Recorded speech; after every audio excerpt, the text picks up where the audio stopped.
Hello viewers, welcome back to Susmita's world. কেমন আছো সবাই? আশা করছি সবাই খুব ভালো আছো।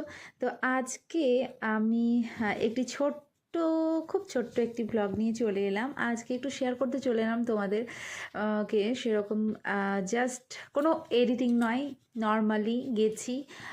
সেরকমভাবে মানে ব্লগ বানানোর কোনো প্ল্যান ছিল না, কিন্তু আমি বলছি এত সুন্দর পরিবেশে গেছি আর তোমাদের সঙ্গে সেটা শেয়ার করব না তাই কখনো হয়?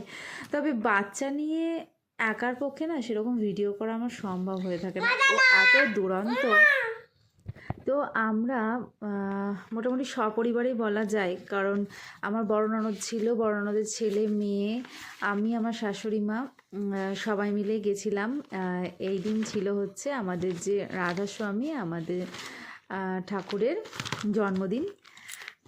কততম যেন 137 না 38 সেরকম হবে মোস্ট প্রবলি, এততম জন্মদিন ছিল। তো 23শে জানুয়ারি প্রত্যেক বছরই খুব সুন্দরভাবে পালিত হয়, তো রীতিমতো এবারও পালিত হয়েছে খুব সুন্দরভাবে। আর সব থেকে বড় ব্যাপার যেটা, এই রাধাস্বামীর যে কোনো অনুষ্ঠানে এত সুন্দর ফুল দিয়ে সাজায় না, ভাবতেই পারা যায় না, এত ভালো লাগে দেখতে।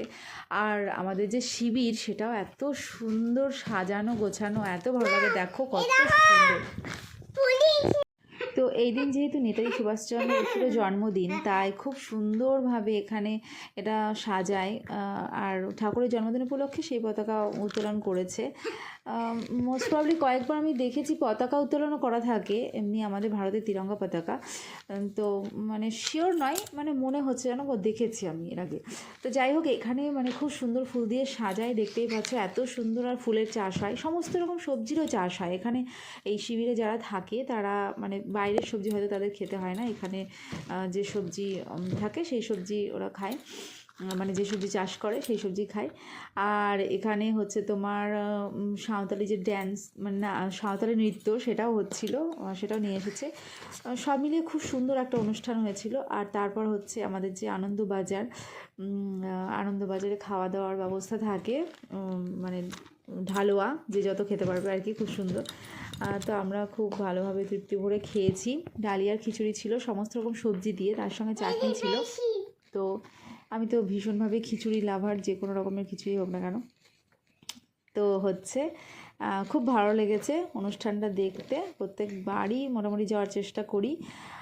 আর এবারও গেলাম, মেয়ে আরেক বছর বড় হয়ে গেল। এর আগের বছর গেছিলাম আমার ছোটো ছিল, তা এখন তো প্রচণ্ড দুরন্তপনা করছিল, কিন্তু যাই হোক হেঁটে হেঁটেই যাচ্ছিলো, মোটামুটি সেরকম কোলে ওঠেনি। যাই হোক খুব ভালো লাগলো, তাই তোমাদেরকে এইটুকু শেয়ার করলাম।